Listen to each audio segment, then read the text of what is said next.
आत्मीय भाइयों एवं बहनों प्रणाम। समग्र क्रांति हेतु युवाओं की तैयारी।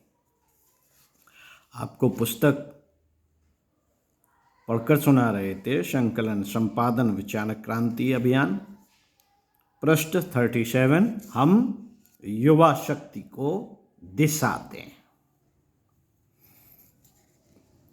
कैसे दें, आइए सुनते हैं। मित्रों, बाल, किशोर और युवा में प्रकृति नित्य नया उत्साह भरती है। यह उत्साह ही उनकी वास्तविक शक्ति होती है। उत्साह का सीधा संबंध रसानुभूति से होता है। जिस दिशा में रस नहीं उभरता उस दिशा में उत्साह भी टिकता नहीं।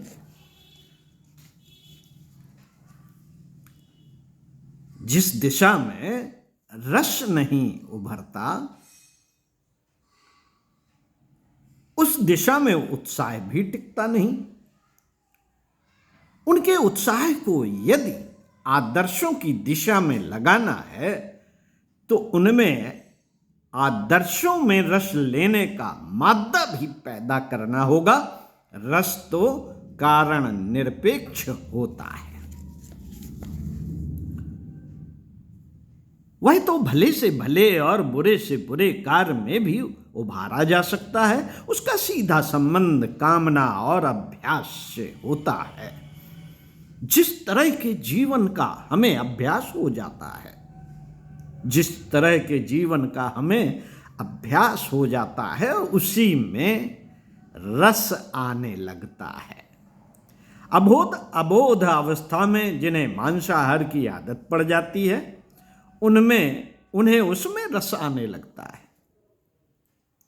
शाकाहारी वातावरण में पले बालक को मांस की गंध से ही उबकाई आती है। रस का दूसरा आधार है कामना।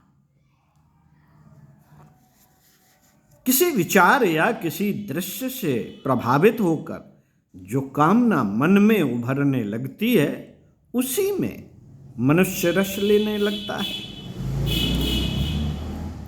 यदि नई पीढ़ी की शक्ति को आत्म कल्याण और जन कल्याण की दिशा में लगाना है तो उसे आदर्शों के अनुपालन का अभ्यास करना होगा तथा उसके अनुरूप चिंतन एवं उदाहरण प्रस्तुत करके उसके मनों में आदर्श निष्ठा कामनाएं जगानी होगी। ऐसे ही सुयोग्य आश्रमों गुरुकुलों में बनाए जाते थे जिसके प्रभाव से नई पीढ़ी में मानवोचित और देवोपम जीवन जीने की उमंगें उठती रहती थी और वे वैसे ही बन जाते थे। जो जैसा सोचता है करता है वो वैसा ही बन जाता है। एकदम सटीक सद्वाक्य। मित्रों, यदि नई पीढ़ी की शक्ति को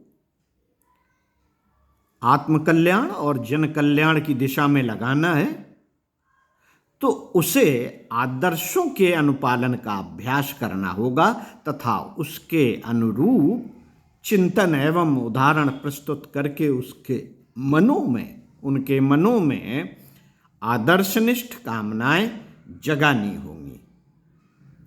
ऐसे ही सुयोग आश्रमों गुरुकुल में बनाए जाते थे जिसके प्रभाव से नई पीढ़ी में मानवोचित और देवोपम जीवन जीने की उमंगें उठती रहती थीं और वे वैसे ही बन जाते थे।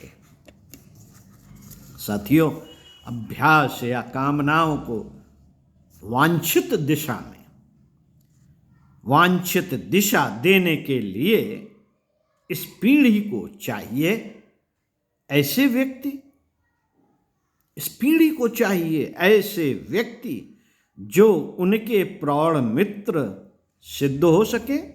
उन्हें भरोसा होना चाहिए कि सामने वाला व्यक्ति हमारे हित और हमारे रस को समझता भी है और उसका निर्वाह भी कर सकता है। यह भरोसा किसी और के प्रति हो या ना हो, मित्र के प्रति अवश्य होता है। साथियों, आज विडंबना यह है कि नई पीढ़ी को मित्र के नाम पर अनगढ़ या स्वार्थी लोग ही मिल पाते हैं। सुगढ़ और समझदारों से उनकी दूरी बढ़ती जा रही है। अनगढ़ और स्वार्थी लोग तो उन्हें भ्रमित रखने में ही खुश रहते हैं। उन्हें दिशा बोध कराने में समर्थ व्यक्तित्वों की एक तो कमी है, दूसरे वे उनके अपने बनकर उन्हें प्रभावित करने के लिए समय नहीं निकाल पाते।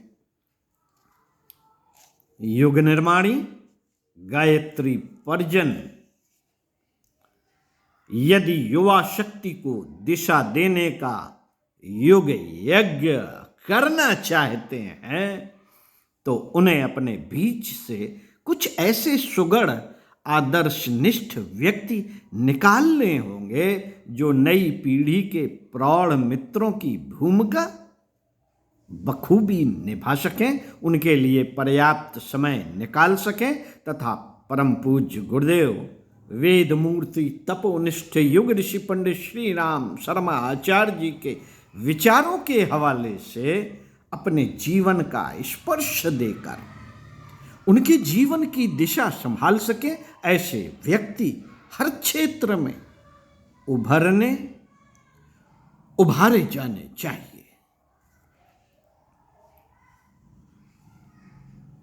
साथियों, युवाओं के शारीरिक, मानसिक एवं आत्मिक विकास हेतु उनके चिंतन, चरित्र एवं व्यवहार को परिष्कृत करने हेतु कार्य योजना बनाई जाए और उस पर ऐसे युवाओं को आगे बढ़ाकर चलाया जाए। ओम शांति। सुनते हैं इसी पुस्तक से अगले पृष्ठ 39 में एक गीत, युवाओं का आह्वान।